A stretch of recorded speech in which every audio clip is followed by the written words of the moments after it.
In 1997, James Cameron's Titanic movie set sail in the box office, and the world of cinema has never been the same since. With an epic love story and exploration into the tragic voyage of the RMS Titanic, turning Leonardo DiCaprio and Kate Winslet into huge megastars. Set in modern day, Titanic is about a team of treasure hunters exploring the Titanic wreckage to find a long-lost diamond necklace called the Heart of the Ocean, the Coeur de Mer, where an elderly lady called Rose claims to have worn the necklace the night the ship sank. Rose is brought onto the explorer's ship, where she tells of her time on Titanic, where she was when an upper-class passenger who met a third-class passenger called Jack, where they began a love affair. A love affair that was forbidden by the class system of society's, expectations. But above all, a love affair that encountered the tragedy of the Titanic after the ship hit an iceberg in an adventure of survival and chaos. In this movie that is 1/3 period piece drama about the Titanic and early 1900s society, 1/3 romantic drama, and 1/3 disaster movie.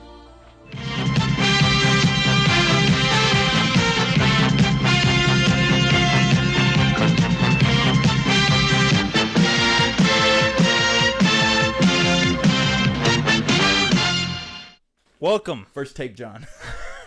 first take Johnny. Welcome to another episode of Enriquez and Gudino, where we will be covering James Cameron's Titanic. But before we get to that, Jonathan, what did you watch this week? I wrote it down.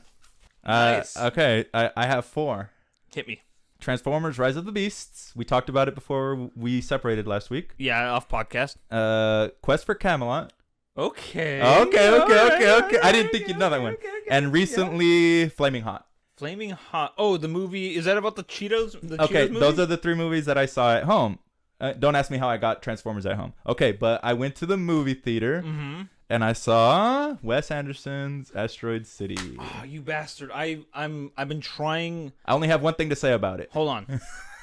It's not playing here in town because this town is.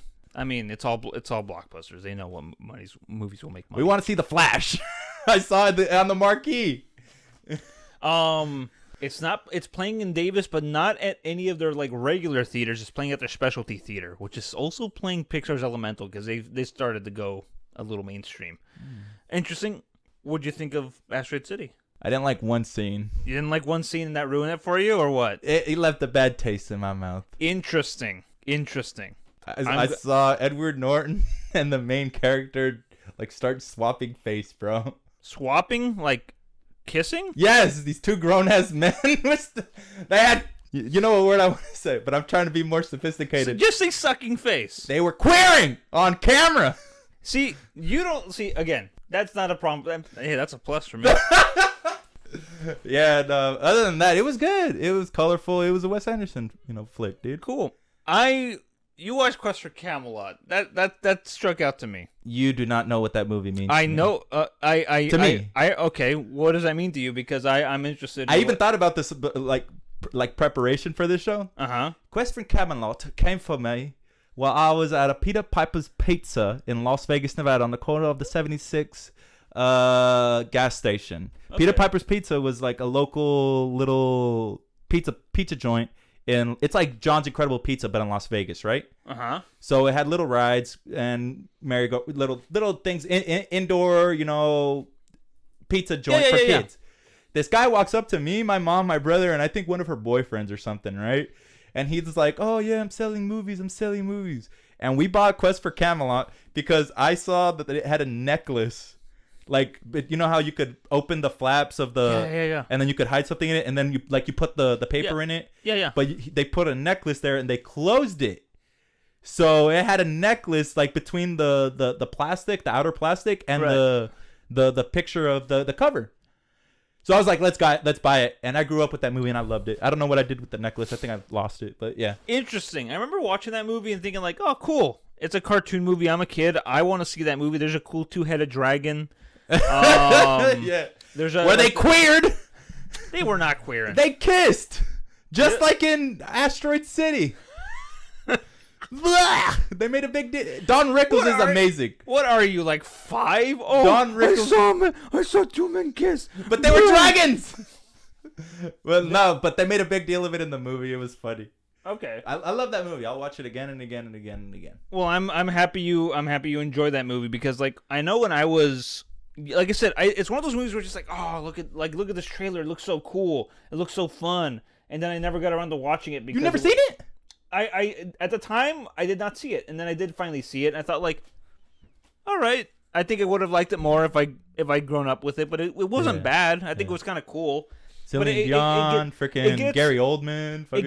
It gets lost in like the shuffle with like the other non-Disney animated movies. Like it gets lost in the shuffle with like the Bloofs and the DreamWorks movies. It was a WB film. Like you remember I know. Cats Don't Dance? Dude, like those are two WWE movies that are just so Cats good. Don't Dance. Okay, this is how like watching movies that like from a young age that like on repeat because you own the tape. Yeah. Like changes how much you love something. For example, Cats Don't Dance. I fucking love that movie. Damn right, hell yeah. And I've gone back to watch it. Like this movie's still good. It holds up. And nobody talks about it. Big and loud. I love that. You gotta be big and loud. I love the Make part. your mama proud. That movie's so good. I love that movie a lot. Fucking the scene where they're in like in the elephant's trailer, and he's like, "Would you like some peanut tea?" Actually, the peanut is not a nut; it's actually a legume, and he's like rocking everything back and forth. I love it. Oh yeah, I even love the little like parts at the end where it's just like, oh, all the cool little movie posters of like the parodies. Is like, I didn't know it was like about racism. Like we don't have animals or whatever the hell. It's a people picture, not an animal picture. Yeah, I think it's they have their own. Yeah, it tried to do it, and I think like it gets a little. No, I actually think it was a pretty good job. I think it did a better job of it than fucking Zootopia. Hollywood, where the streets are paved in gold, where the kitties never grow old. You still know that Hollywood. I love you still that. know it. You still know it. That's good. Don't make me go on Camelot, dude.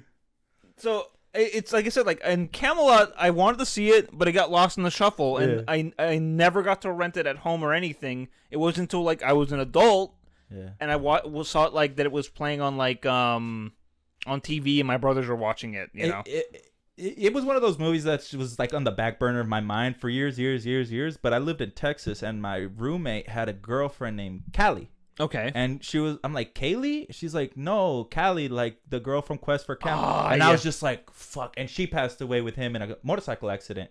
So I was just like, oh man. So every time I watch that movie, now, I go back to my childhood. I go back to Texas, and I'm just like, crap, dude. It's just like it's ingrained in you. Yeah, dude. It's like part of my soul. It makes me think of how much like I watched 3 movies on repeat as a kid, like 3 live action movies that like I wore the tapes to hell. Yeah. Jurassic Park. Which one?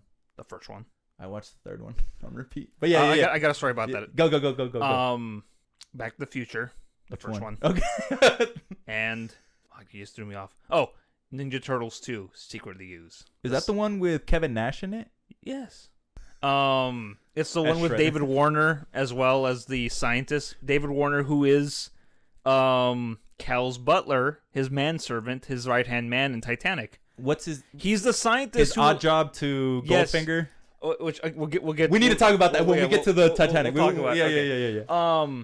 But yeah, I saw those. But then for the animated movies, believe it or not, Land Before Time, I watched on repeat because dinosaurs. And then Mama dies in the beginning, dude.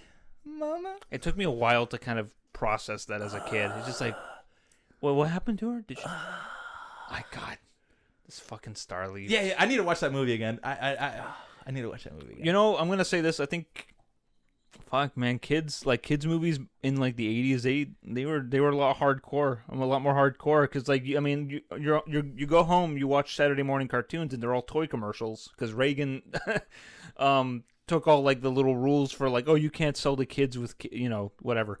It's America. We can now. Yeah, we can now.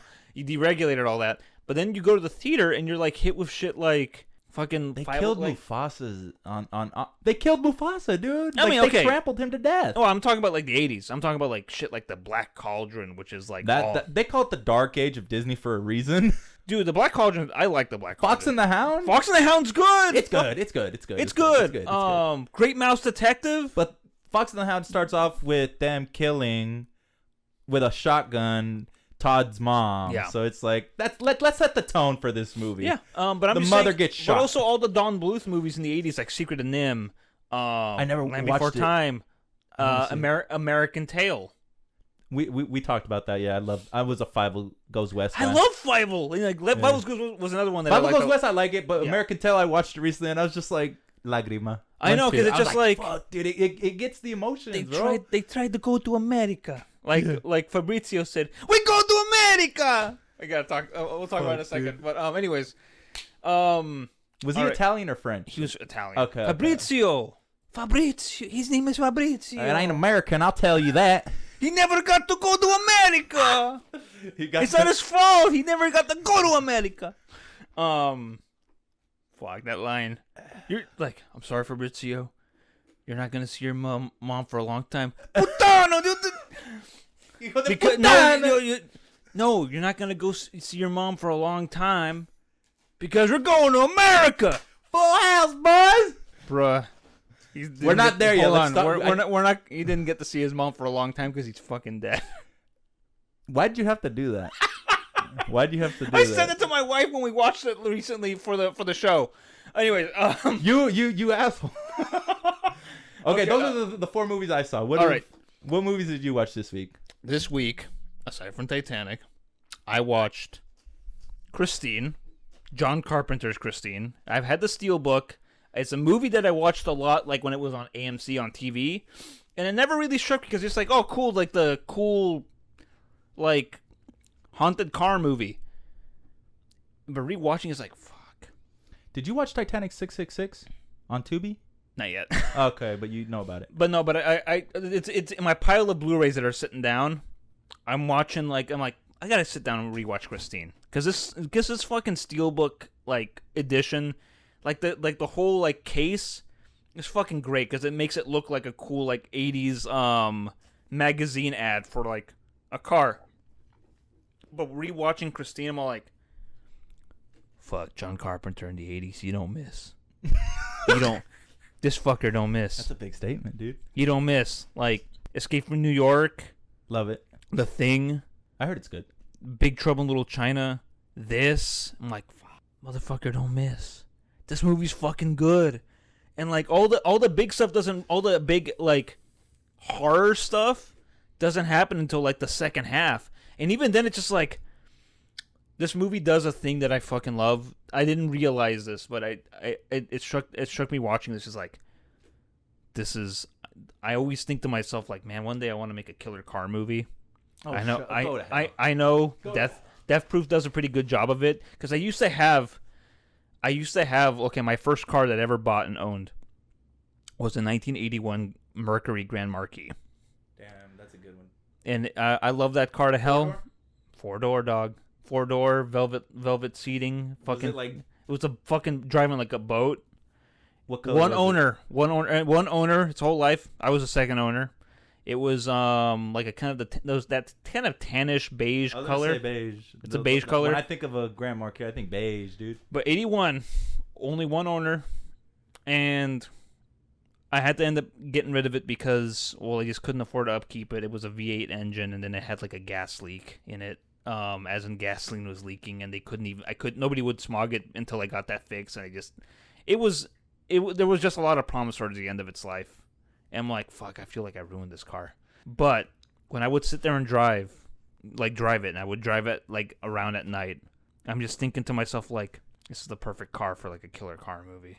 Go to hell, dude. Really? I'm just thinking like, because like then I watch Christine, right? I'm like, imagine you're walking alone at night, you know, the rain slick streets. You're walking alone, all of a sudden in the background, you see 2 headlights turn on. You turn around and you're just like, who the hell is that? The grandma. Who the hell is that? And just like all of a sudden, like the car just like drives towards you and starts chasing you, trying to kill you. The car is like the slasher in the movie. By the way, Death Proof only does that in that first scene, and then it just turns into a different movie. But Christine commits. It commits to the car as slasher movie killer, and there's a bunch of other killer car movies like 1977's The Car, starring Josh Brolin's dad, James Brolin, who's married to Barbra Streisand. Wasn't he the one that almost was James Bond? Yes. Okay. He was almost James Bond. And he hosted the first season of Beyond Belief, Fact or Fiction. But I realized, like, man, killer car movies have to come back. That's a movie that is a kind of movie I would want to make one day. You can't do that with like a Tesla or something? You could, and you could make it like that the Chucky remake that happened a few years ago, where it's just like, oh, it's AI, like a glitchy AIs, or like Megan, like, yeah, make a killer car movie, but it's a Tesla and it's like AI driven, so it's a self-driving car that like has a weird glitch and it's killing people. But I like the supernatural element, or like maybe there's a psychopath driving it, you know. I like that. I don't want to go into the whole AI thing, but like I watch it, I'm like, fuck, this rules. this movie slaps. This movie's still good. This movie's great. I don't know why people often kind of like think it's one of the lesser Carpenters, but this is one of the better ones. This is one of the good ones. So you watch Christine? I watched Christine.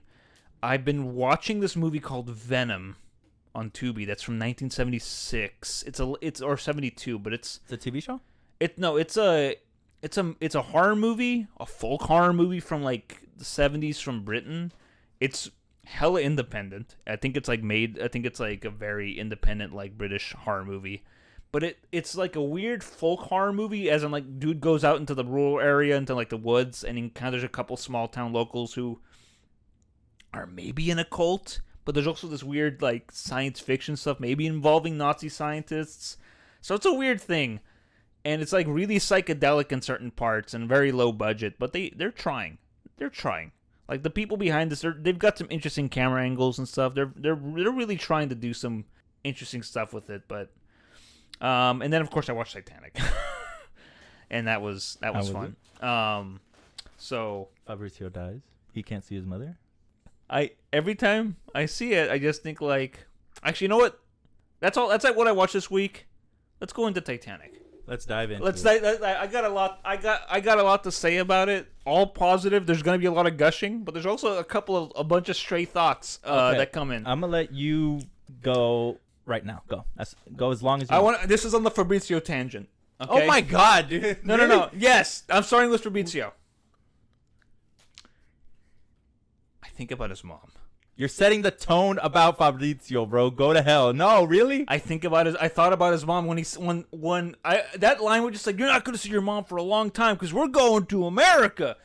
Like, I think like, every time I've heard that line, I never think about it, but then I thought like, Fabrizio dies. His mama. I wonder what his mama.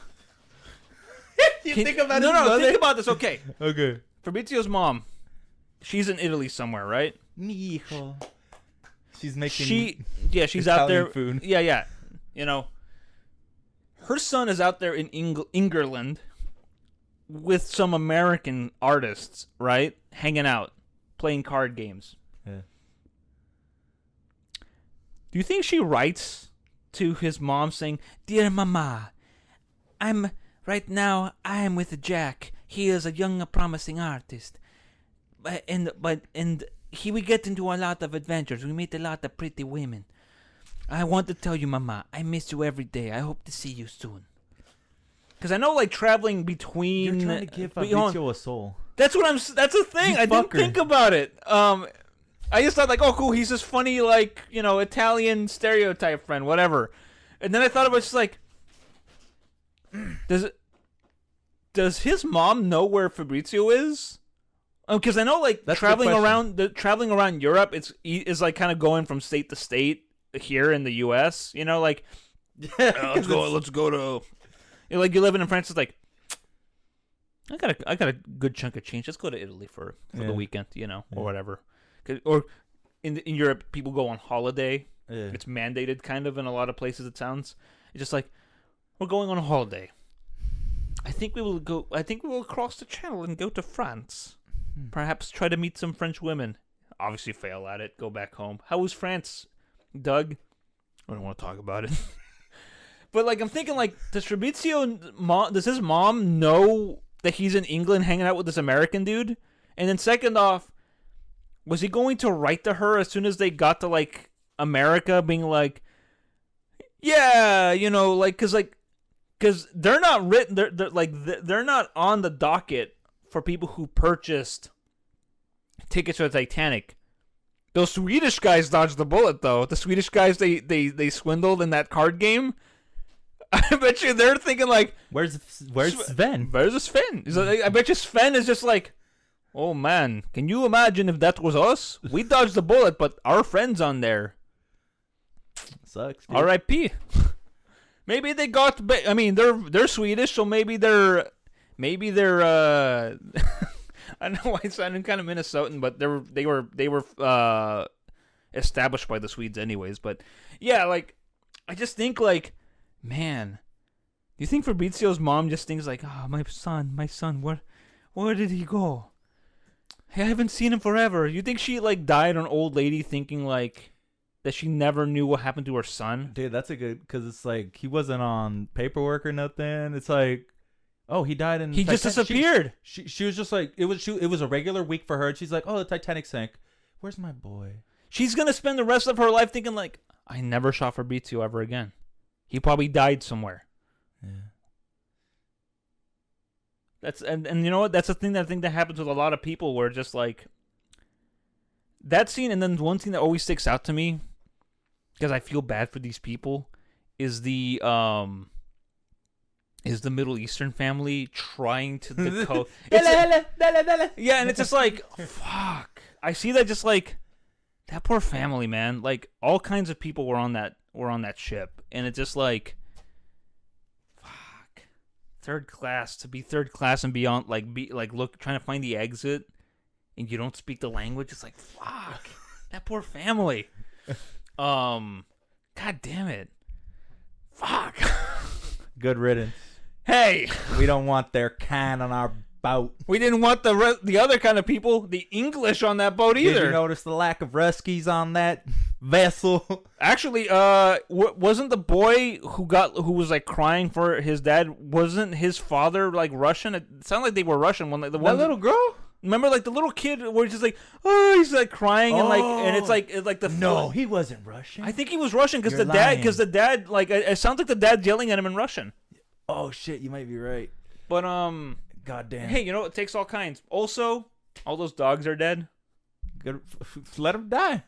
I know. Let it die. You bastard. Let them die. I want a tragedy. Damn it. I want a tragedy. You did get one. All those fucking people died in real life. Good riddance. God damn it. That's what they get. God himself could not sink the ship. They were asking for it. Freaking. God damn it, Kel, you jinxed Why him. do you think John Lennon got shot in the head? Because he's bigger than Jesus? That's what he gets, man. He did not get shot in the head. Which one got shot in the head? None of them. John Lennon. John Lennon got shot, but he didn't get shot in the head. He didn't get shot in the head? No, I think he got shot in the chest. He got shot in the head. No, I don't think so. In my story, he got shot in the head. My wife was born the same day that John Lennon was died. All right, or John Lennon got killed. She was born December 8th. John Lennon got shot December 8th. In the back of the head, right? No, because I don't want to look this up. Look, he did not get shot in the back of the head because the dude approached him. This is all getting cut out. This has nothing to do with Titanic. This is ghoulish. This is death. Titanic death. Yeah. Okay. Anyways, regardless. You can't sink this boat. God can't even. We're bigger than Jesus. You know, it's all tied. It took that dude a long time to kill him. Then, if that's how it happened, whereas God immediately just like, well, let it sink. Let it sink. There's a lot of hubris. Look, they were hoisted by their own petard, is what happened. Okay. The other thing is, look, my wife hates Cal. You're not supposed to like Billy Zane in this movie. No, it's hard to. But I fucking love Billy Zane in this movie because he's so deliciously evil. You know, okay, there are a few lines that I quote from Cal Some in people life. Make their own luck. Yeah, as I say, my brother loves that one. I make my own. I make my own luck. A real man makes his own luck. But the other thing I say when is, they're having dinner. Listen to me, you filth. Look at me, you filth. I'll say that. Really? I'll say that out loud, either to like my cat Gus. I'll be like, Gus, come over here. Look at me, you filth. Or I'll say that's. Why do you remind me of that Australian? That's my flaccid penis. That's the one who took. Are you ready to receive my flaccid penis? The other one that I say to my wife when I'm like pretending to be upset with her or whatever, I'm like, "You are my wife in practice of not yet by law, and you will honor me." The way I watch it on her husband. We had an accident. It was an accident. Just like. Hold on. I don't want to. The Titanic. Does he really do that? The Titanic expert just walked in. My wife just walked in. She is the biggest fan of Titanic in my house. She used to watch it She used to watch it like once a week. She went through a drop because I think I made her feel self-conscious about it. But she can attest that I do say. What does he quote? What does he quote from that movie to you that you remember? Well, definitely the scene with Rose turning over the table. Mm-hmm. He actually does that. I don't turn over the table. We do all our breakfast every day. No. And we get our maid, and then you guys should do that one time and like clean it up, And then do it one time. And then and we'll have our maid clean it up, and then I'll walk away angrily, and then the maid will come over, and Caitlin will say, "Hey, we've had an accident. We've had an accident," and she'll hyperventilate. What else do I quote? Listen to me, you filth. Listen to me, you filth. I say that. All Cal it's all quote. It's all Cal quotes. Or the one where it's like. Oh wait, what is it? Oh, here comes that awful brown woman.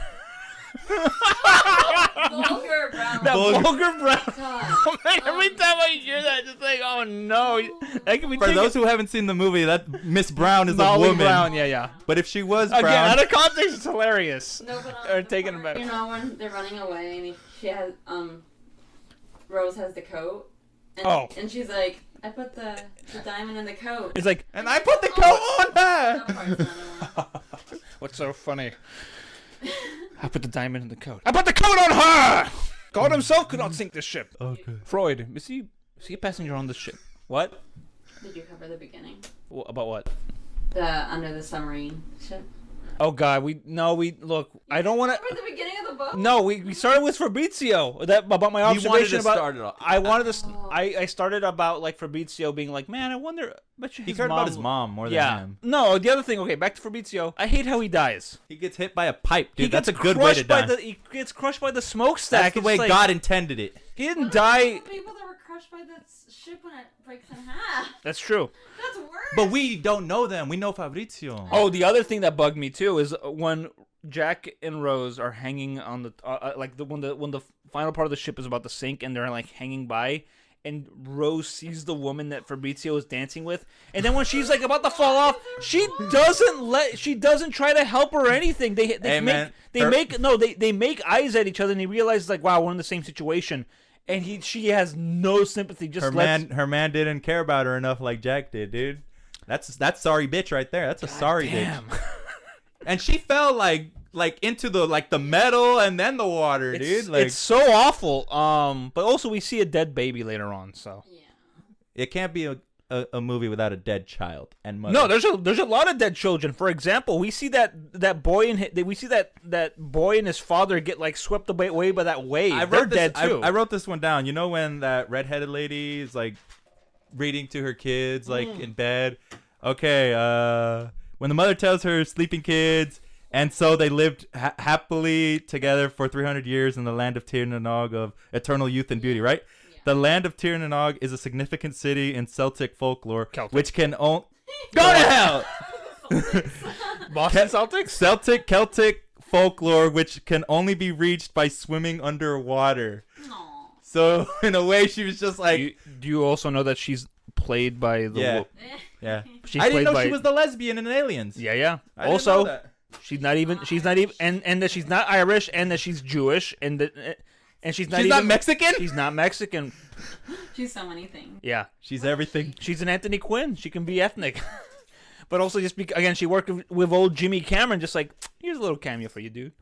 That scene, though, where they're playing nearer to thy God, the band, and it's like the big crescendo of like everybody, like, that fucking scene always works. You're seeing that elderly couple hug each other, in bed.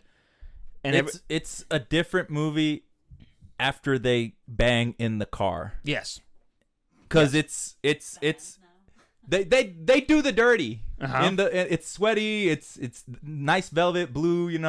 Interior. No, I won't say it. Podcast appropriate. No, I won't say anything about it. But You sick freaks. After that, By the way- premarital. Hold on. By the way, that steamy scene is just like, man, that is like some real like. Have you seen Thumbtanic? Thumbtanic? Yes. It's a parody It's that's the using movie thumbs. Titanic with thumbs. How do they do that scene? It was just her face. And against the glass. It's Oh God, we need a third mic. I didn't bring a third mic. anyways. So Thumbtanic, put that on. It is. You know what? You're right though. It is a different movie as soon as after the sex scene. Yeah. And When they fade out and the boat's in the middle of the darkness, it's like. by the crap. way, okay, those scenes where the boat is like where James Cameron wants to show you how like far out and alone these people are. That was the scene. That was the scene. But it's darkness. that scene. But also like when the ship is sinking, and you can like when it's first starting to like tip in, and then like After it snaps. Yeah, no, before it snaps. But you see like Gets, like, crushed. yeah, but when you see like no, but even before then, when you see like the water rising, and you see like the edge of the water on the ship, right, and then beyond that, darkness. That is fucking scary. It's like being in terrifying. space. That's terrifying. Yeah, it's like being out in space practically. Yeah. But god damn it, like the other thing that I thought of too, just like every time I see the scene where Cal saves that little girl, I just thought like, I wonder if there's like an That's my man right there. Cal is my favorite character because he's Be a so whore fucking. to a gutter rat. Yeah, that's the other one. You'd rather be a whore to a gutter rat. I'd rather be his whore than your wife. No, I won't. No. The slow motion pulling the gun out of his like The manservant. Frankenstein, she called him. She called him Frankenstein. Yes. Yeah, He won't used amount to do- a thing. You'll see. He won't amount to anything.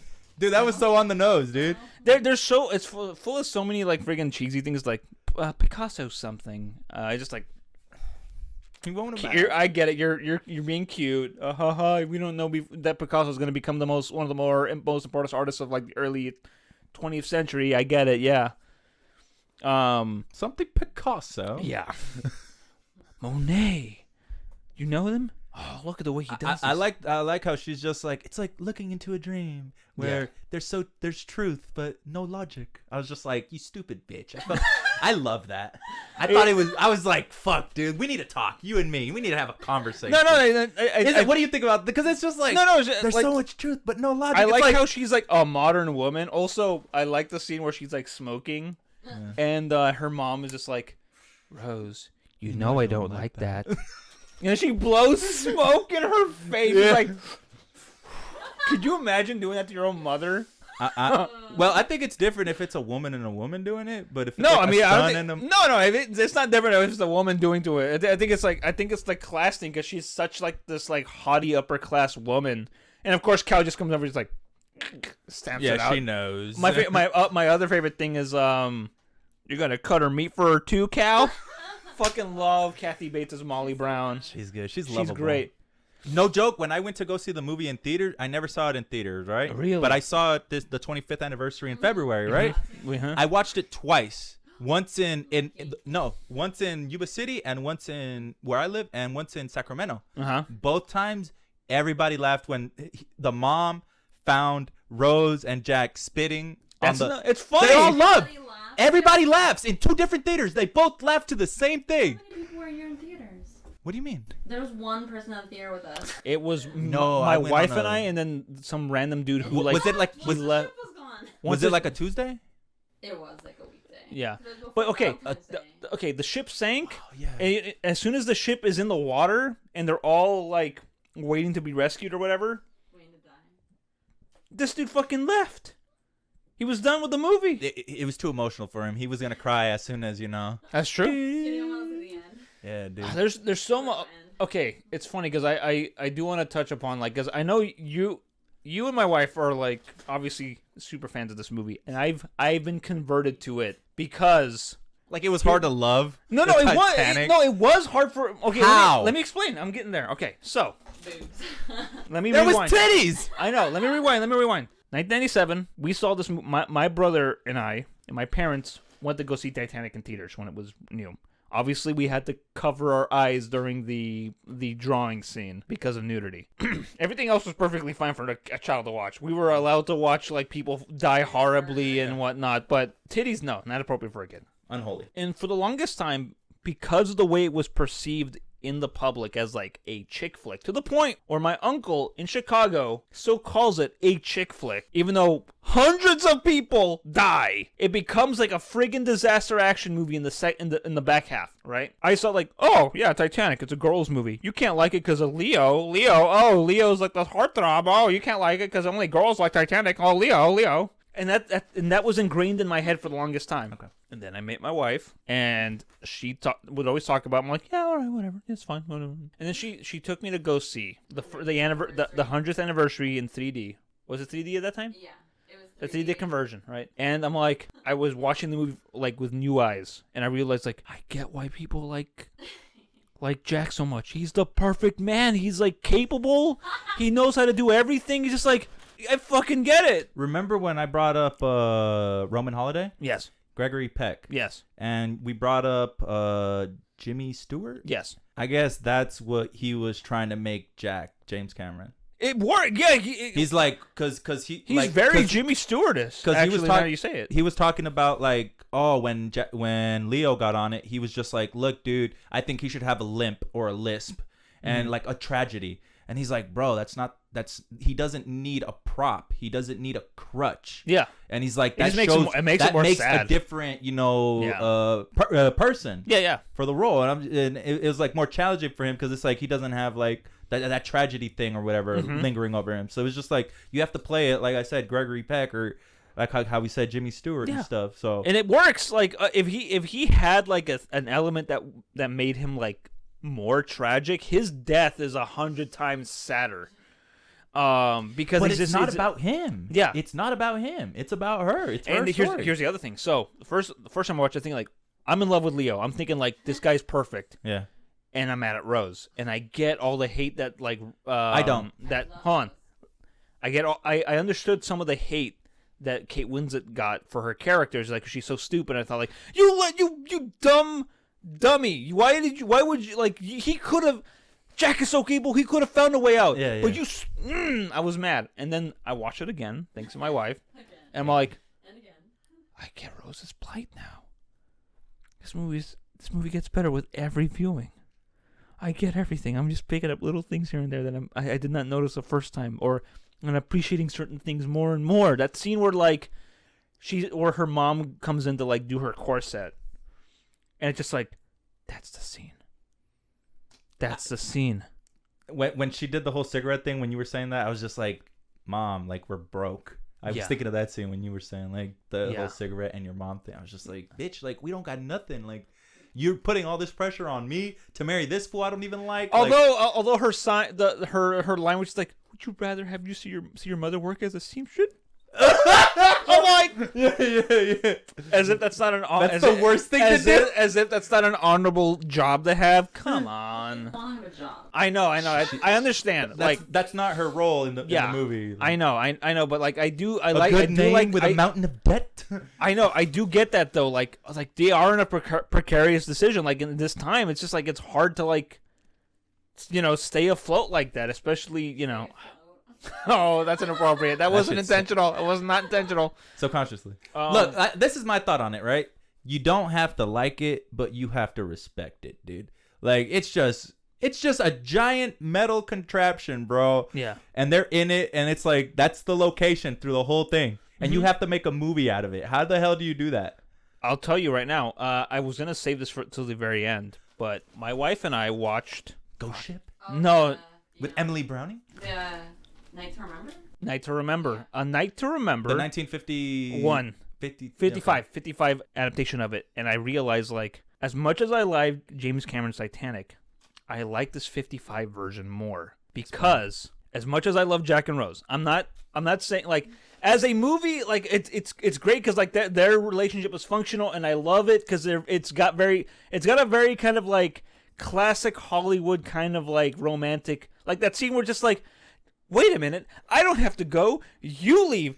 This is my side of the shit. And it's just like, my brain flashback is like, this is something right out of like a 1930s screwball comedy. Shut the hell up! Really? It's so wonderful. That right there. That scene is just like, I can imagine Carol Lombard or Katharine Hepburn saying the same shit to Jimmy Stewart in like Philadelphia right now. Like I like that, or even to Cary Grant. That works because it's such a great emulation of that style. Yeah. But I watched A Night to Remember, and I realized like what this movie does. Aside from it takes like for being shorter, it takes an all-encompassing look on that whole thing. You're focusing on not just two star-crossed lovers. You're focusing on it's like A to B. You're focusing on a bunch of poor Irish immigrants who are making their way.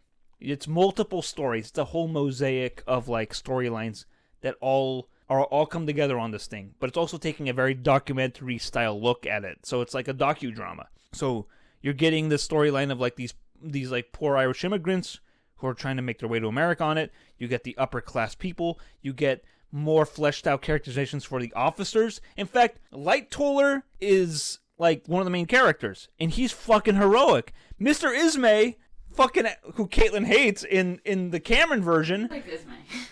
Is heroic in the Night to Remember. He's going around helping people get onto the lifeboats. He immediately takes responsibility for essentially the ship that he helped fund. The captain, when the captain goes, it's just like, I'm genuinely moved by the end of that movie, because it's just like, it does use the old kind of like Hollywood style of like heroic characters, but I think it presents a more, maybe it's not accurate, although there are inaccuracies in the depictions in James Cameron's Titanic, especially how they did what's his name dirty. Like, which one? The dude Murdoch, when he shoots himself.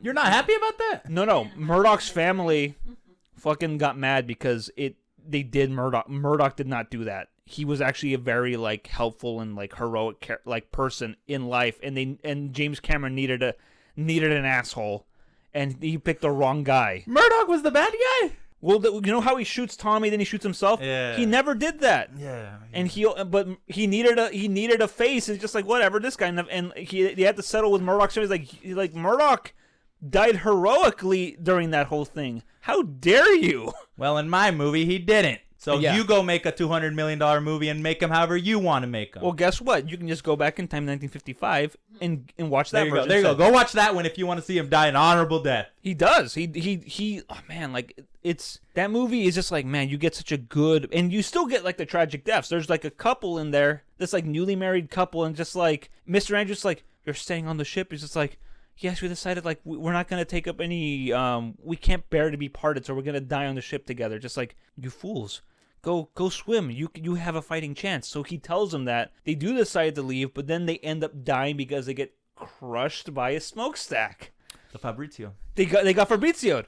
But it's like, I love how, like, because I always tell myself, like, man, I would have loved to see a version of this movie where you get to see this whole like all these different stories come together. Oh wait, it exists already, and it's shorter. Mind you, the effects are not on the same level. I was gonna say, you could tell it's like a toy. You can though. It's the thing. It's the one thing. A big toy. The water makes it look so bad. It's the problem when you do models on water. Yeah, because if you do it in slow motion, it sort of helps. But the droplets are the size of a. I know, it's the one issue. It's the one issue. Otherwise, you can make it look like if it's not close. Wet, you could do it without the droplets. But yeah, it's but tough. It's a boat. It has to be wet. So. I know it's tough, but again, I like for its characters and like how it treats everybody, like all these people with respect and all that. It's like, God, the British did a good job, and just like the say his line.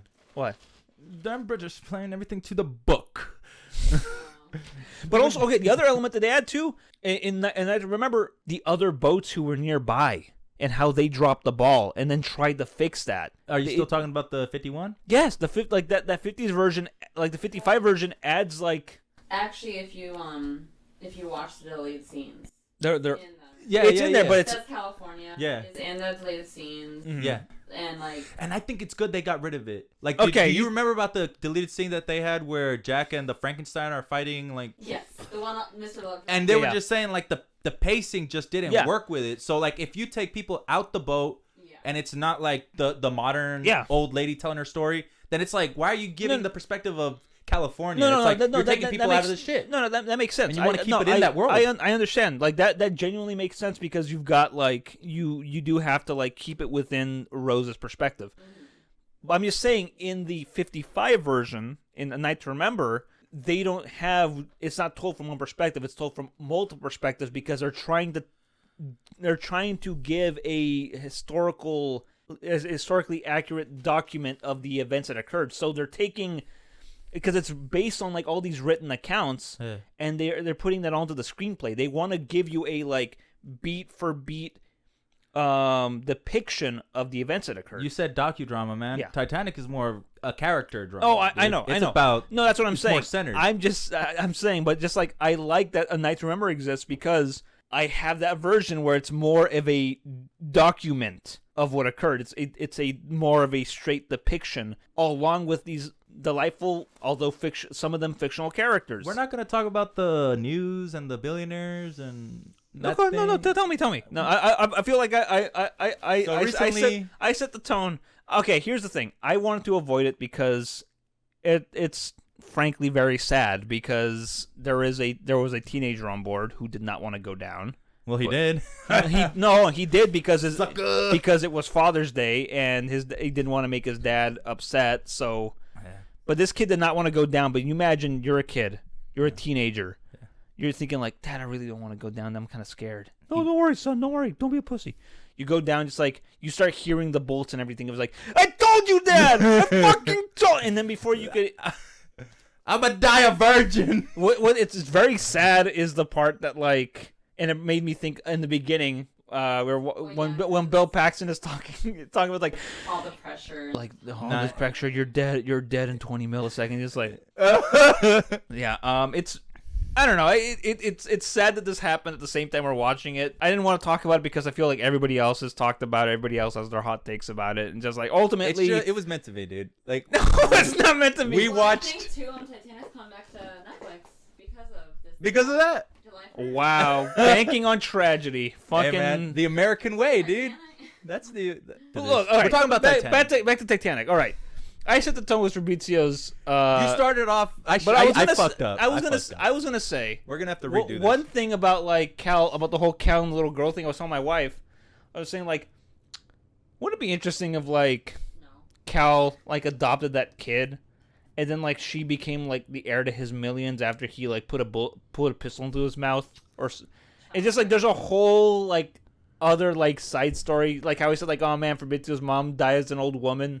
Never know what's going to happen to her son. No sequel, no prequel. I know. I'm just saying. Leave it. And in my head, I'm just thinking like, what would be interesting? You can do your fan fiction on the I'm all you want, but don't expect these people to get together and do that. No, they won't. In my head, as a thought experiment, I just thought, wouldn't it be cool if there was like, I wonder if someone's written a fan fiction about that yet. That's all I'm saying. I watched these people from Utah. It's called Cinema Therapy. Oh, I like those guys. Yeah, they did one on Titanic, and they were talking about like toxic relationships and healthy relationships. Yeah, and it's just like how Cal was basically just like. Oh yeah, for 100%. Jono just was saying how like he was basically like, I'm a courtier.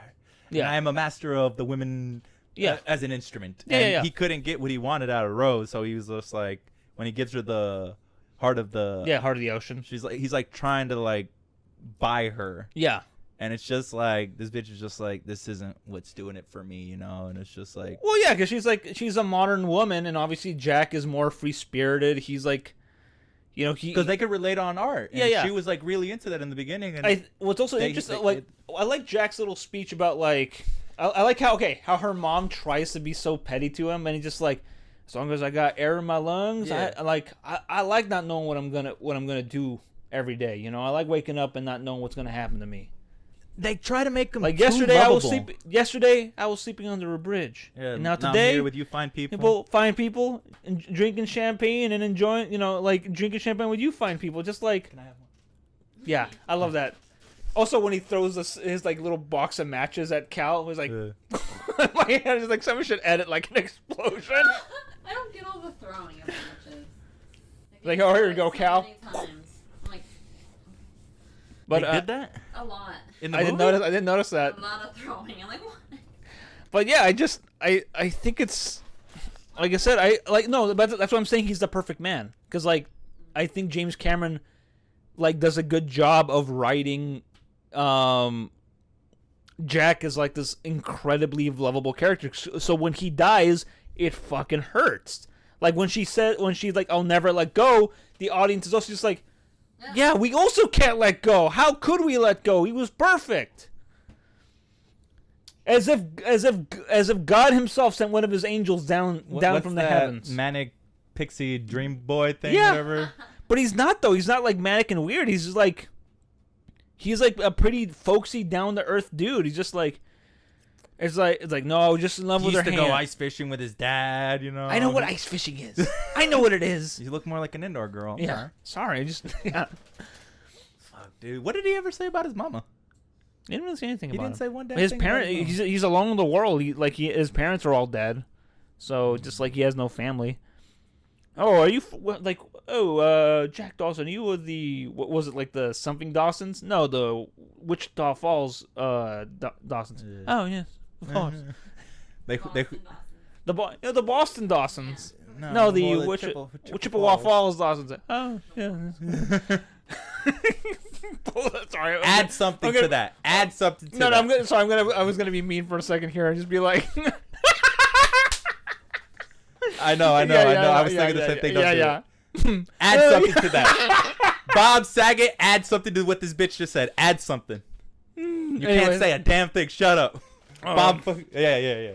Anyways, no, everything works, man. Also, I like how Jimmy Cameron straight up first name basis. straight up fucking copy pasted that scene where they're running where like the scene where like I think you said pointing to my wife here where they had to like digitally add Rose and Yeah. I every time that scene happens I never notice it. Well, once you see it, you're like, oh, I see it. Once they point it's it hard. out. It's hard for me to notice it, but like I know that scene itself though. He copy pasted that scene in the new Avatar. In Way of Water, when like in the scene where the ship is sinking, it's like, Jimmy, you're going back to your old tricks. You're just Dude, like he did the Abyss. He did. I know you Titanic. could. He loves water. He does. He really does. I mean, that's why he's like a amateur He's a waterbender, dude. Let him do his water thing. No, yeah, and I'm happy for him. I'm just saying, like, you couldn't resist putting a reference to your own fucking movie. I respect that. You seen Twin Peaks? Yes. Okay. Cal was on Twin Peaks, right? Yes. That same like day that first bit with him in Twin Peaks. Yeah. There was a lady who was saying, "I'd rather be his whore than your wife." Yeah. So he took that line. So then, and that's, but that Frankenstein motherfucker. Yeah. He was in a 3. David Warner. I love that. That dude. guy? Yeah. Well, I guess that's how they're connected, and then into the Titanic. David Warner, I know because when I was a kid growing up, he was the voice of the Loeb on Freakazoid.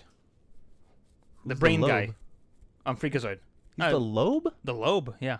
He was also in a lot of like 70s movies, specifically The Ballad of Cable Hogue, which I love a lot. And he's also the scientist who creates the stuff that makes Ninja Turtles in the Ninja Turtles movies. In the second one. I should destroy you guys. You're lying. No, yeah, it's him. I didn't recognize that voice from anywhere, but I love David Warner. I was very sad when I heard that he passed away recently, and it's just like... He did? He did. He's very sad, but he had a long, good like movie career, so can't really complain.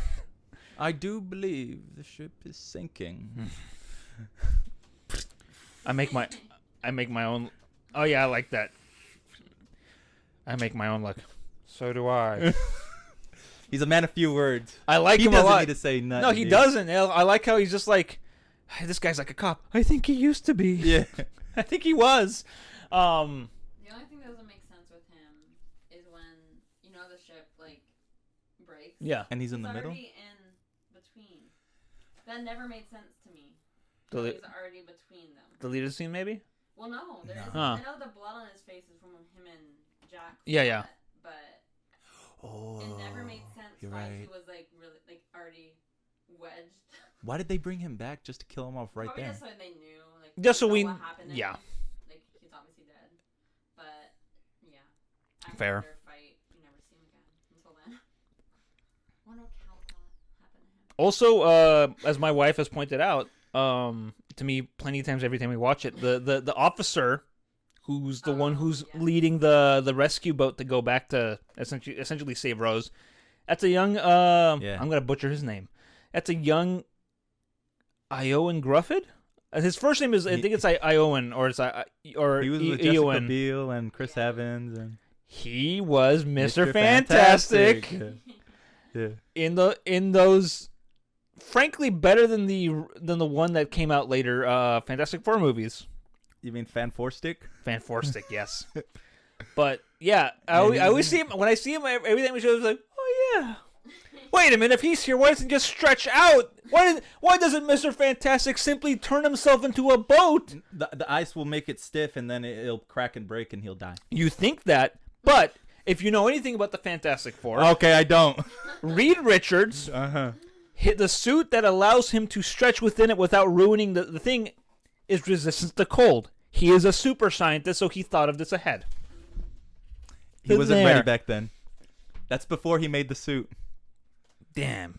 The whole thing could have been avoided. They just called it Fantastic Wolverined Four. him, man. He's actually been alive for years. I believe it. Years, I'm sure there's like some fanfics like Wolverine was on the Titanic too. No, they were saying how because I know he's been around since the Civil War. This Australian guy was saying how the Lake Wissota wasn't made until like 1917. Yeah. So they were saying that Jack was a time traveler sent to help Sarah Connor's mom, his great mom, and you see where I'm going with that? Yeah. Okay. You picking up what I'm putting down? The James Cameron verse. Yeah. What else? What? You've seen this movie plenty of times, I assume, right? Yeah, it's unhealthy. What's one thing what's one scene when it comes to it, you're like, I love that scene, or like that. Oh, that it's just like, it's like when you get to it, it always surprises you, or it's like, yeah, Bro, I like the intimacy where they're in the car and she's just like, just touch me. Put your hands on me, fool. That's cute. I'm just like, fuck this bitch. Like, because my girl would be like, fuck me. And I'd be like, there you go. I'm going to town. And I don't know. You like the sweet intimacy. Subconsciously, it's just like, I think I like how she's just like, I want you. On me. I want you. Yeah. And it's just like, that's so like, they're innocent though. Like, I mean, obviously Jack is fucked because he's been to Paris. You can't be an artist in Paris and be drawing all these naked women. And no. He was only attracted to their hands. Remember? Come on, you sicko. He did the nasty and the pasty with some of these. There's no prequel. There's no sequel. There is no part where.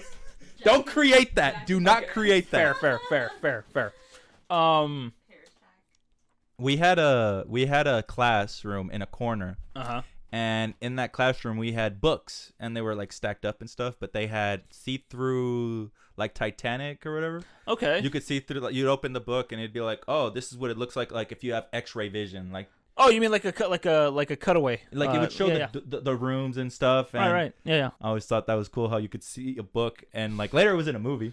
But it's like you could see the inside of the. I think it's so cool. The Lego Titanic does that now too.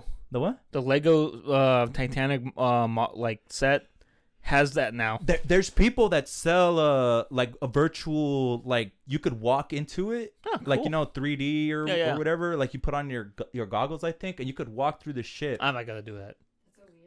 And it's she wants to do it. I know that. No joke. I saw it and I'm just like, oh crap! All this is underwater right now, and I'm just like, but I see like people do it like, oh, this is the main lounge or the first class lounge and stuff. Is it like the underwater version? No. It's like you see the ship dry, like it would be on sea level before it sank. Yeah. I didn't know. That'd be kind of cool if it was. Like, and you could walk around the whole thing, dude. And they show you like, oh, this is what this cabin looked like. This is where they would shave the barbers and stuff. Yeah. I thought that was neat. One thing, or a couple things strike me is that, like how much. Like, I know Bill Paxton's not in the movie that much, but I always like seeing him in movies. I think he's all right. I'm not a big fan of him. I saw really? him in True Lies. Oh, he was the car salesman? Yes. I thought he was an asshole. Well, he's meant to be. He did a good asshole. You have to see him in Near Dark. he fucking rules in Near Dark. What do you mean? Near Dark, the vampire movie by Catherine Bigelow, James Cameron's ex-wife, Oscar winner Catherine Bigelow. He had two ex-wives. Which one was this one? She's the director, the one who did Zero Dark 30 and Hurt Locker. Is that the Twilight person? No, that's Catherine Hardwicke. Oh, different. But Catherine Bigelow, she in the 80s, she did a movie called Near Dark. It's my favorite vampire movie. It's funny because the one way I like to sell it is like, what if Twilight but for men? Okay. But the irony is that what does he do in that movie? What is he? He's the scariest goddamn vampire. And like Lost Boys? Or? He can show up and kick the Lost Boys' ass. He kills a man of his fucking spurs. He died. He hops on a table in one scene and he's like menacing this one dude and he just throws a kick and like slits his throat with his spur. That's pretty neat. And the worst part is I fucking dress like him sometimes. It's just like, God, did I internalize his fashion sense? God damn it. What's this movie called? Near Dark. Near Dark. I'm putting it on the list, honestly. We're not watching it next week, are we? No, we're not. Yeah, he doesn't like it that much. No. I got another movie planned for us for this week. We're at home stretch. We're after an hour. Okay, but a couple things always strike me about this movie: how much it always works, how much all the beats that are meant to get you always get you. I got one. Okay, go ahead. Favorite and least favorite part about this movie? Favorite part: every fucking scene that is meant to work always hits. So that scene where they're like getting intimate, obviously, like the whole "draw me like one of your French girls" thing works, always works. They didn't get intimate. He was professional. He painted her. He drew her. I know, and it's great. He's a professional. He got paid 10 cents. Every scene that is meant to like elicit some kind of emotion or like the whole party scene and all that, just like it always fucking works. They were saying that's how they started the movie when they started directing. Yeah. So it's like he was uncomfortable because he just saw this female naked. And obviously that's James Cameron's hands too doing that. Yeah, they just rotated it because he's left-handed. Yeah. So he made her sit the other way in real life. But man, like every time the ending where like Rose dreams about being reunited with all her chums. Okay. You didn't like that? No. Oh, that hit. That was a good one. It never fails to work. It never fails to work because it's just like, God damn it, Jim. Do you think that was the last shot they did for the movie? I hope so. They actually ended the movie. It feels like such a good like happy reunion. The cast gets together. Yeah, and it's like, and it's just like it's just like, God damn it, like actually no, they should have shot that before because they had the water come through the roof. Oh, you're so they right. shot that before they broke it in real like order. But I think it's just the magic of movies then, because imagine shooting that first and everybody feels like because putting that at the end of the movie, right? Yeah. And it feels like you've been on this whole journey with her. You got to meet all these people through her. Yeah. And then at the end, they're all waiting there. They're all waiting to see her get reunited with Jack. It's like, fuck. How do you not get choked up when you see that? Dude, you know? when they go underwater and it's like everything dilapidated and rusty. Yes, I'm like, fuck you, dude. Like that. He's so good. I watched it like a year and a half ago. I was just like, oh, why are you doing this to me, man? Like, why? Her obviously like the music is, you know, that the little like reprise of My Heart Will Go On, and then you see like the life she lived after Titanic, like including riding horses on the beach in Coney Island like a cowboy, and not side saddle. I'm like, I'm just watching. I'm like, what a perfect little way of like, let me show you what the life Rose lived through all these photos. I'm like, that's how you do it. It's the Rear Window technique. What do you mean? And like from Butterfly Effect? No, Alfred Hitchcock's Rear Window. Give me more information. You've never seen it? I'm illiterate. You've never seen it? Okay. This is not a spoiler, but the way that Alfred Hitchcock communicates Jimmy Stewart's career and why he has a broken leg and has to be in a second side of his apartment is he's a photographer for for a newspaper or like a magazine. He's like going around the room showing you Jimmy Stewart's apartment, showing you what kind of guy he is, communicating to the audience the kind of person this character we're going to be spending the whole movie with in his apartment, communicating the layout of the apartment, his career, his profession, and then of course like show don't tell. Show don't tell. And I like that James Cameron did the same thing with he didn't tell. Yeah, he just like also that shot of like Kate Winslet as a 1930s movie starlet, like the black and white. Shut the hell yeah, I fucking love that with photo. The blurred edges. It's just like he recreated that look so fucking perfectly. You could if I saw that, it's like, oh, what actress is that? That's Kate Winslet. Oh yeah, what movies was she in? Did she ever act alongside it was for James Cagney? And it's funny because it works. She's like, oh, she was an actress, which obviously is a callback to the actress playing older Rose. And it's just like, It works. The movie works. It's. I can't be angry at the movie ever whenever I watch it. It's just it's perfect. In the beginning, when the chunky guy is like, "Oh, they're coming off in the horizon," she used to be an actress, Sherlock, an actress. She's an old liar. Had a couple kids. She's a liar. She pushed out a couple kids. Yeah. She must be 100. She'll be like what is like? She'll be 100 and what? And 2. 100. She'll be 102. She'll be 102 next week. She's a very old goddamn liar. Doesn't travel light, does she? By the way, I love at the end when she finishes telling her story, and everybody in the crew who is watching is like, even the old dude. No, even the chunky dude with like the beard. You could see like her story moved everybody. Even like fucking cynical old Bill Paxton. What do you think about the Zack Snyder tie-in? The Zack Snyder tie-in? Yeah. I didn't know that. Tell me. Well, they're saying that in the beginning, she's a very old goddamn. He has a shirt with a smiley face. Oh, that's before. And red. That's before Watchmen. I mean, it's not Watchmen. I thought the same thing. The comic. Too. It's not. I thought that's what I thought too when I saw it, but I realized it's not the blood thing on it is not the same thing because it's a smiley face with a bullet hole in the head. What's the one? It's a generic brand. I guess. Pepsi and then I guess RC Cola or whatever. I think it's the generic. He couldn't get the real shirt. In my head, I want it to be a Watchmen reference, but I think it's just like a funny, cynical like. Here's a smiley face with a. What was his Texas shirt? Home or something? Yeah, something like that. Okay. Also, I was telling my wife, like, man, I kind of like Jack's wardrobe. That plaid coat that he wears. It's like that looks really warm. I want that. Yeah, it's like fuck. I want that jacket now. You won't do it. Yeah, you won't. You won't do it. Don't tell me what I will and won't do. Also, I always bring up to my wife like, God damn it, when she's like, I hate when she's like hanging off the side of that road. Oh, no, I just remembered something. Mm-hmm. You remember their names, right? Jack, Rose, Cal, freaking, yeah. You know what was it? Trudy, all that, right? Yeah, Fabrizio. You could remember their names. Tommy, bro. If you watch a movie and you can't remember the main actor's name. Don't fucking tell me you liked that movie. True. I have a kid who says, "Oh, I love Cabin in the Woods with frickin' Thor in it." That's how he describes him. Thor's in it. The 2012 one or whatever. I'm like, if you can't name the character in the movie, that movie wasn't that good. You know what that is? It's not so much that the movie wasn't that good. It's just that he put it on, and he just like he was there, but he was only there for the parts that like mattered, which is all the monster shit. So it's like Stranger Things. Well, you know all those characters. What do you mean? Yeah. I know their names. I don't. She's watched it enough times where she like knows the characters by name, but she could not name the name of the actors. Well, now I can. Yeah. I know. No. Like you can name them in the movie though. No. Yeah, that's how they make that world real. Yeah. But I think it's funny because it's just like I agree because it's like I mean there are some people who think Cabin in the Woods is their favorite movie, but they're also like some of these characters are so disposable. That and have like such forgettable names that you're just kind of there for like the parts that like when the monsters get loose or when like when you start to kind of pull apart the fact that it's like whatever the movie's about, right?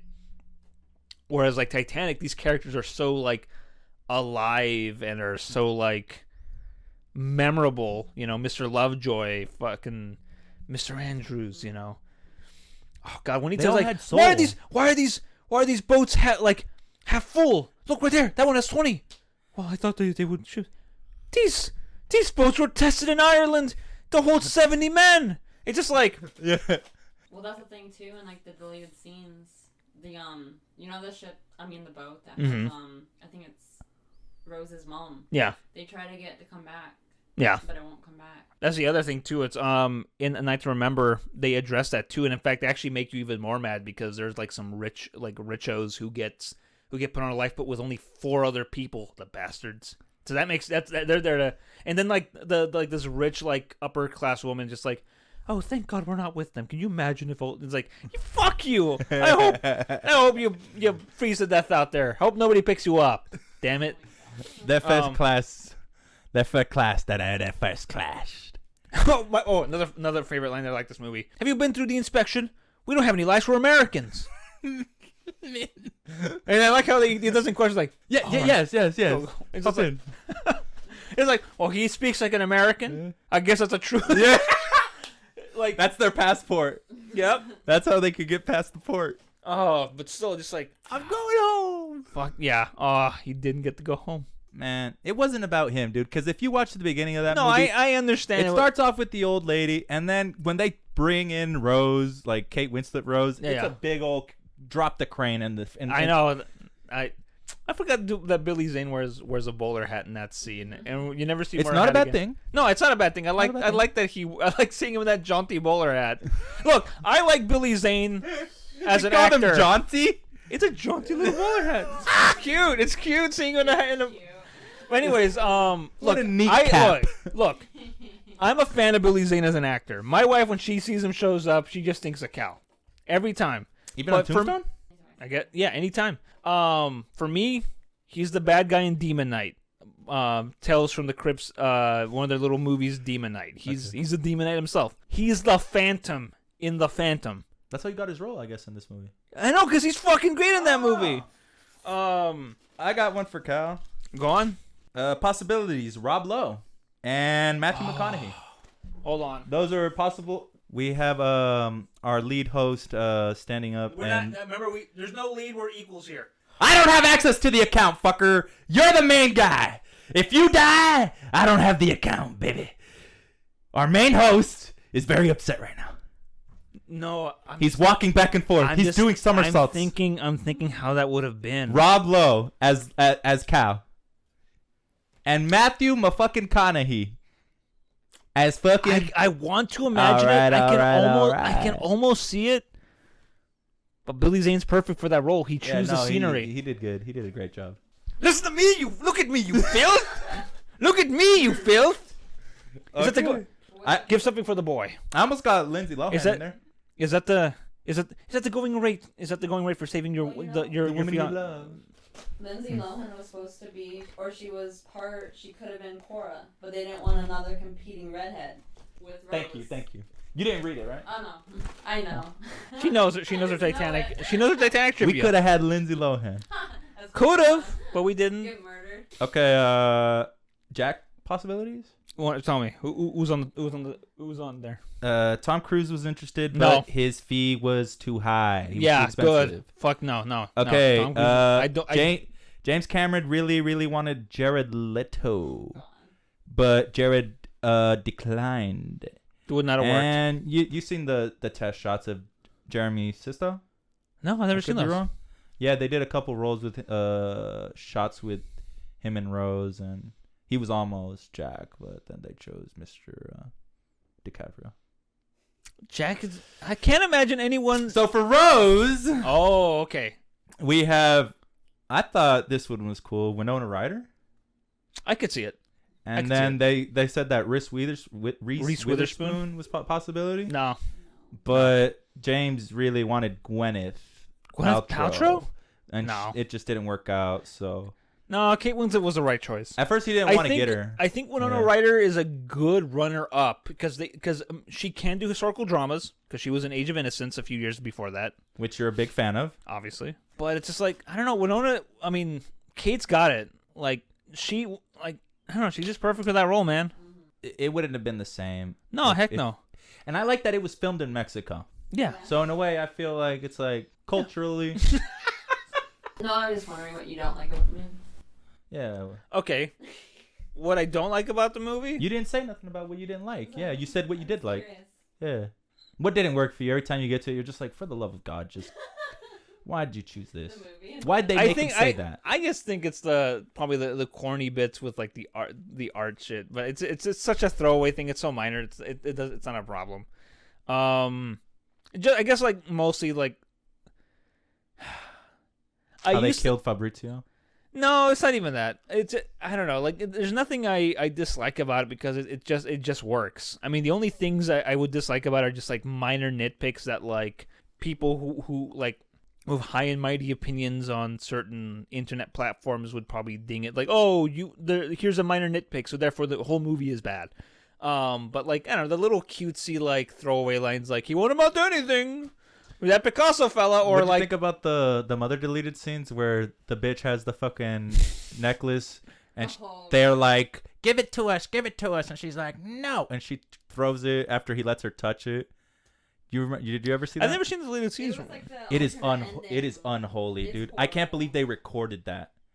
It is awful. I've seen the deleted scene where like Rose, she's an old lady, right? She's an old lady, and like they catch her before she's about, and just like, oh yeah, that's it. It's awful. That I see that just like, oh, actually, I've seen that. Never mind that. But yeah, just like, oh yeah, it's fucking line to make every day count, Mr. whatever the fuck his name is. Yeah, Dawson.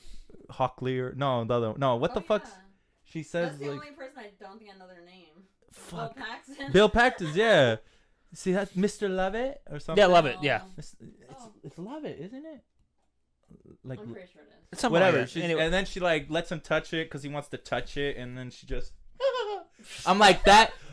Getting that old woman to make her arm extend like that was just horrible in any way. I hope he didn't direct that. I hope someone that day was just like, "Look, I'm gonna be the sub-director." See, this is what I did not like it, dude. It was awful. That's why it's a deleted scene. Because obviously they shot it, they thought about putting it in the movie, and it didn't work. It doesn't work. It doesn't work because it also just like completely slows down like the pace of it. It feels like a skit in like on like SNL almost. Bro, that movie wouldn't be that movie if they did that. If they ended it like that. Was that the ending?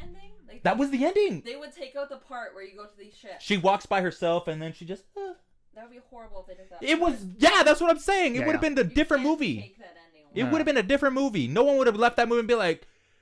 Yeah, man, let's make each day count. That's too preachy. That's too preachy. Although, there are some people. Again, here's the funny thing. A little thing I like to do. Jonathan, I know you're like a big man who likes to watch. Look, I just want to tell the audience, Jonathan is like 6 feet tall. 7'3" actually. Yeah, he's 7'3". I have the hunch to walk in here. Yeah, like he's an actual giant. Like Jonathan's an actual giant. We don't disclose that on the podcast because I'm very insecure about. He's very insecure. I mean, he every day. It's the first thing anyone talks about. Every day, when he walks outside, he's always worrying about little kids with slings throwing rocks at him because he thinks they read the Bible. The reason Goliath was a victim. Okay, he was a victim. Yeah, but anyways, I know you're very big on watching a lot of like movie criticism channels on YouTube, and that's fine. Here's what I like to watch, because I'm such a like man of the people. I want to see what the common man thinks, or the common person, the person who's not educated about movies, who just wants to watch movies. When you say that, I think of some girl with shitty audio with like 300 views on YouTube saying her opinions on something. Those are the videos I look for. Okay. You are, man. You're a salt of the earth. One of my favorite videos is this dude talking about Orson Welles' adaptation of Othello, and I think it's a dude who's like a quadriplegic. He's got like a shitty camera, but he loves movies and he just wants to give his opinion about. I listen to those every now and then, but if the audio's off, I'm like, I can't even understand. What are you? They sound like this. And I understand. You're not clear. I can't hear you. No, I get that, but no. Your opinion is not being. That's not where I'm going with this. Yeah. Man of the people. I don't know if you've ever watched movie reactions or first time watching like videos, or it's essentially like a person watching a very famous movie for the first time, and the debate on whether or not it is like staged, whether or not they've actually never seen it and they're all acting up for the camera. It's not here or there for me. I mean, you can kind of tell sometimes when it's like obviously like they're trying too hard, and there are a lot of channels that I've enjoyed that like start off as like, hey, I believe this person's never seen it, and but also you have to remember like there are a lot of people who have not seen movies that should have been seen by everybody, and a good case in point is my wife has not seen half the movies I've seen, even if they are like famous movies, short of Titanic. Mm-hmm. And that's fair. She's never seen she's seen most Avengers movies, but because she's dating me. But if she wasn't with me, she probably would not care about these Avengers. But people act like they're like the most popular movies that everyone has seen. I can tell you right now, my wife would not have seen those movies. Okay. So I watch these channels, I watch these videos of people essentially condensing and like doing a clip show of like the most important parts of the reactions to these movies. And there are a few channels out there who have decided to actually cover and like do a reaction first time watching Titanic. And there's one thing that always sticks with me, and it's in a weird opinion that always shows up, and it's the scene at the very end when she tosses the heart of the ocean to the sea. And it's just like, man, if I were that old lady, I would have kept and I would have sold, I would have been rich. Yeah, I've heard that. I always hear that, and it's just like, I don't like. It always bugs me because it's just like man, like we're not.